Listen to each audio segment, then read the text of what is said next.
let's talk about the new changes and updates set on Twitter that'll be coming out in about a month from now that have a lot of furries and artists alike jumping ship to Bluesky, Tumblr, whatever other social media platform besides Twitter. Why might that be that everyone is jumping ship all of a sudden? This week there are two changes that a lot of people are very upset about that'll be rolling out a month from now on Twitter, one being a change to how blocking works on the website, and another being that you can't opt out of the website pretty much making use of anything that you post, throwing it into their AI system. You know Grok and how you can opt out of that supposedly? Yeah, that's going away. And realistically, these two changes, I guess one of them is really a big problem. The other one, I'm gonna explain why it isn't. We've done this before, like many times. Whenever there's a new update or a change to Twitter, which don't get me wrong, whenever any new update rolls out on Twitter, it never benefits most people. It is almost always at the detriment of like every person that uses it. It only really benefits the people at the top who act like man-children. Because, you know, the man at the top can't deal with people not liking him. But whenever there is some new change,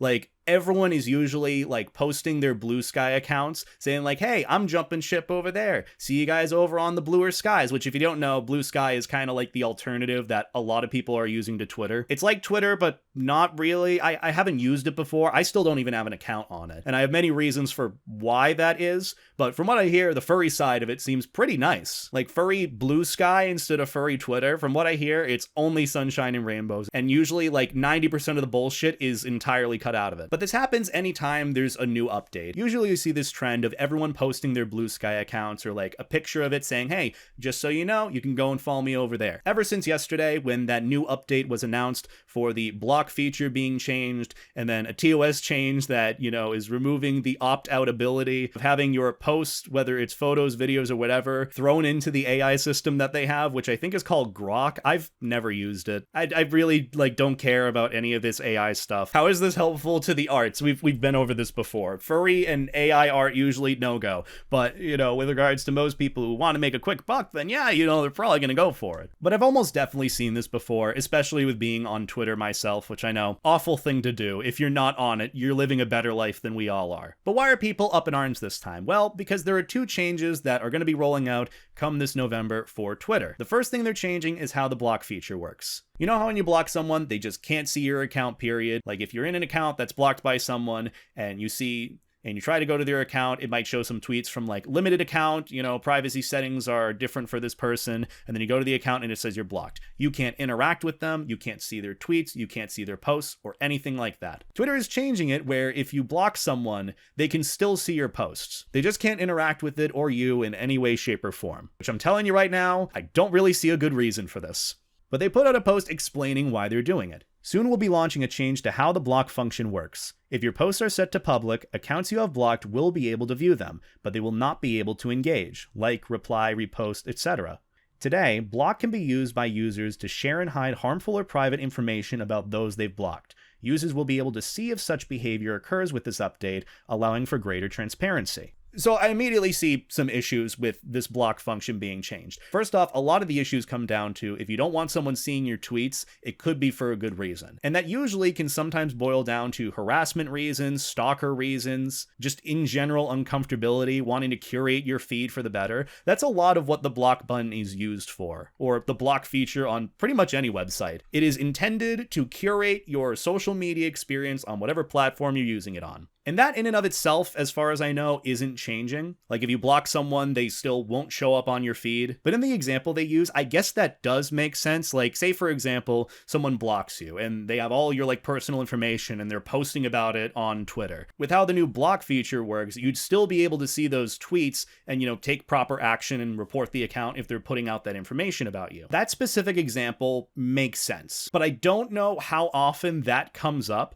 compared to the multitude of cases for why people block and want people away from their social medias in the first place. And that predominantly being for the reason of, say, someone's stalking you. You know, you want to block them. You want them to not see your stuff or see your posts or tweets. Or say if you want to have an 18 plus account and you're blocking, you know, people that shouldn't be looking at your 18 plus account, aka kids, minors. The block feature, from what I've seen, I feel like has changed so significantly from what it was intended for in the first place. And from what I've seen, and this usually is kind of like the terminally online perspective, People take blocking a lot more to heart than it really should mean. A lot of times people will block one another just simply because they want to curate their feed. If someone's annoying, you block them. If you don't want to see any sort of NFT, AI, grifters, you can block them. And that realistically isn't changing, but sometimes you just might not want certain people to see your tweets or see what you post. I get what they're trying to do with this change to allow for more transparency,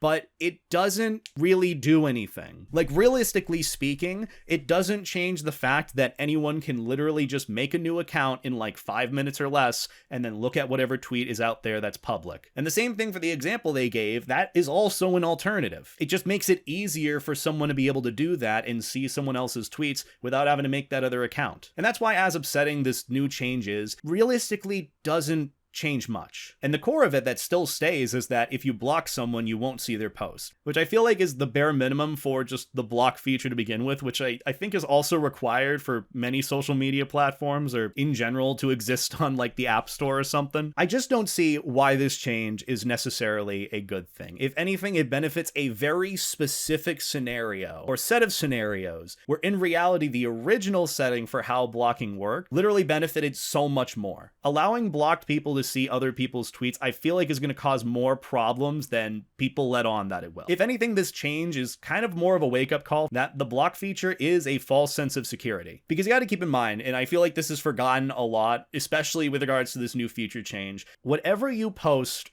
on a public account, on any social media, it's out there. It is out there and anyone can see it. If you say that you took a shit at 7 a.m., anyone, and I mean anyone, if they really wanted to, could go and see that tweet at any point. If it is on a public account, if you don't have the proper filters or restrictions or have it locked or anything, anyone can see it. Blocking anyone, muting anyone will not be able to change that. And that's why I see this change at the end of the day doing absolutely nothing. If anything, it's supposed to have good effects, but it doesn't change anything. It just is leaving a lot of people scared and upset and wanting to leave. Now, I can understand why a lot of people would want to leave Twitter because of the next change that they didn't actually announce. It's more of just a TOS update that a lot of people managed to find. But I'm just going to say it, and I don't know if this is a hot take or not. The new change to the block button really doesn't change much. It's not worth leaving the website over necessarily, but it's also not a good thing for the website, period. I mean, at the end of the day, you can leave Twitter for any reason you want. That's justifiable, to be honest. But just all this week, I've seen a lot of furries wanting to jump ship to bluesky, mainly because of the block, and less of the other reason being that new change coming out this November makes it so that Twitter pretty much owns anything that you post. And with that in mind, it can be put into their AI testing process, which is not something a lot of artists want to have happen. Or just anyone in general. I feel like that's kind of just shady, period. And you know what's funny about it? Like, everyone was talking about this change with the TOS and how they already have that function to opt out of it. And what's funny is I didn't know this existed initially, so I went to my Twitter to check it, and lo and behold, it was already checked off. This is one of those like little slimy things that I really hate about social media, or just about, businesses and companies in general trying to swoosh in and just get whatever information they can, which I'm going to say it, I feel like they were going to do that regardless, but it's more of the point here that this was an option that was set that you could opt out of, but automatically you are opted into it unless you turn it off otherwise. That to me is slimy. That is shady as fuck, which realistically, like, I'm not surprised at this point. Like, it kind of reminds me of this like new change I've seen recently with like apps I'll download. Like, say I just want to get like a burger from a place, and it'll ask me like, hey, this app wants to track your location. What do you want it to do? And then I have like two options. One being, yes, track my location. And then the other one being, ask it not to track my location. The fuck you mean ask it not to? What happened to no? Don't track my... Why ask...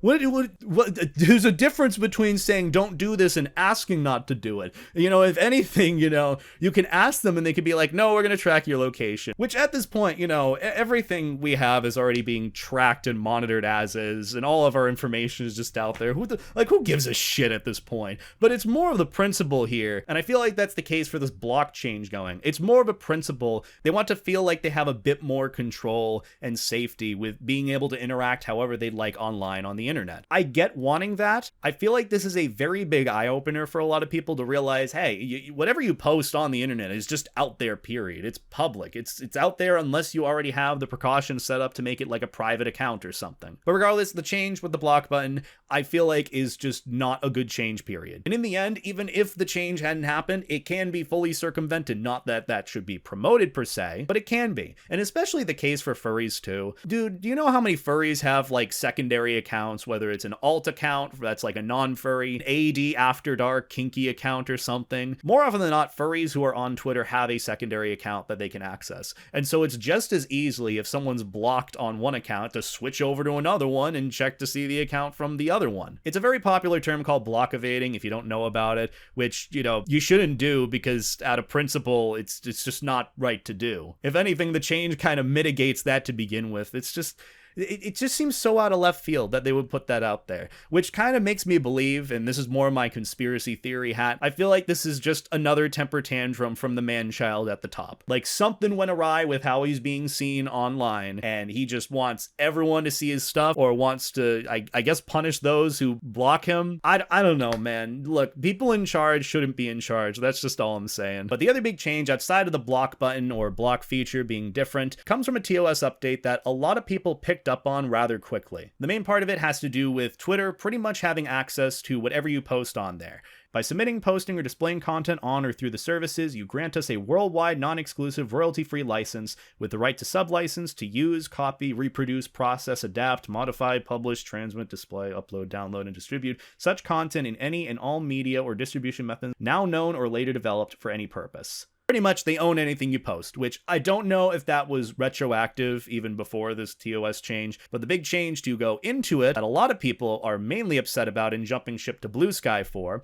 is because anything that you post can pretty much be thrown into any sort of AI training model they have. I think up to November 15th is when this new change goes through, but if you go into your settings, you should have some sort of privacy center setting for being able to opt out of having any of your posts used to train their AI model known as Grok. Because if you don't know, a lot of artists and freelance creators use Twitter as a means of making income, of advertising their work or their services, commissions, posting their recently finished pieces, commissions, whatever work, because the website has a pretty okay algorithm for it. Again, it's one of the biggest social media websites in the world. So a lot of artists, believe it or not, especially furry artists, rely on Twitter to drive sales or to advertise their commissions, which that can still be done. However, anything that is posted to it can be used in generative AI, which is absolutely not okay, and a lot of people don't like that. Justifiably so, threatens the livelihoods of many full-time creators and artists out there. And this is one of those changes where it really doesn't benefit anyone other than the people who already have, money and are looking to make more money. It's really unfortunate to see all this go down, especially in just a few days. I know these changes will be coming up within a month or so. I believe November 15th is when these changes roll out, but a lot of people are already jumping ship to bluesky. They're locking their account or they're deleting it. They're completely removing whatever content they have off of it and going elsewhere, which isn't exactly the most ideal solution for many people who rely on Twitter to grow their business or whatever they're doing. So a lot of artists are in a very tough predicament. Either stay and tough it out and hope that AI art doesn't become more of a threat than it already is, or jump ship and hope to God that you can get some semblance of what you already had on this godforsaken website. It's genuinely frustrating to see this happen more and more. And in the end of the day, it's kind of this website shooting itself in the foot. It is becoming a shitpost place. Also, wasn't there something where like Elon would put out a tweet or something asking for people's feedback on a change to happen or not happen? What happened to that? I mean, not surprised that never followed through, but oh well. I also read a little bit that supposedly these new changes to Twitter won't actually fly in other countries too. Like some countries are absolutely against the whole AI thing, and any website that forces that sort of thing would be potentially eventually banned from that country. It is just very unfortunate to see this, but it's also interesting to see how this is a constant trend that happens whenever there's a new change on Twitter, and then furries, jump ship, or people jump ship, but end up coming back to Twitter at the end of the day. The point is, this whole thing is just really sad to see again, and doesn't really benefit anyone. Realistically, this change has about a month for it to roll out, and it's been announced rather quickly. A lot of people are upset about it, so who knows how it's going to go in the future. I don't really see this rolling out and it resulting in any sort of good thing in the end. Like, something's going to either happen with Twitter being banned somewhere, or people are just going to use it less and less. It is a mess. It's filled with spam bots. It's filled with accounts trying to grab your attention through Twitter Blue. It's just so much bait crap than it used to be. And granted, Twitter has always been kind of a shit show, period, but it's only been more downhill. And this change clearly is not a change for the better. The best thing that I can offer, especially for furry artists out there, because I know a lot of them are probably watching this and wondering what the hell to do, the best thing I could recommend is decide between two evils. Do you want to stay on Twitter and advertise your stuff, and maybe it gets thrown into an AI generation test thing? Do you tough it out in hopes that it won't get worse, or do you jump ship to an entirely different platform to try to get a sliver of what you have? The best thing that I can suggest right now is don't make the immediate change to Twitter, especially if you have a following on it. The best thing you can do is advertise on other social media platforms. And I'll tell this to pretty much anyone who is an artist or entrepreneur trying to sell something or trying to advertise something. Instagram, Tumblr, for affinity, for artists especially. There are plenty of platforms out there that many people use and don't really utilize to the extent that you can kind of just copy and paste a lot of the text that you have already and the image onto another platform, and it works just as well. I know that might not mitigate the best results in the world, and I guess this is kind of an example of don't put all your eggs in one basket necessarily. So, spread things out a little bit in terms of social media presence if you're really looking to jump ship from Twitter, which I don't blame you at this point. It is a mess. It is a dumpster fire. And I know a lot of people don't want their shit thrown into an AI process. I personally won't be leaving Twitter just because, it's kind of part of my job. This is how I learned some of this shit in the first place, unfortunately. I should probably get a bluesky at some point, but I also don't want to manage another social media account personally. That's why I don't have a bluesky, but from what I hear, it's a great place. And supposedly there's some sort of extension available on browsers, I think the Google store, where you can transfer over pretty much who you're following on Twitter and have that transfer over to bluesky, I think. That might be something to check out. I'll probably leave a link to something like that in the description. So that's pretty much it for this video. Have a good one, take care, good night, stay life jacket, treat people like people, and that's about it.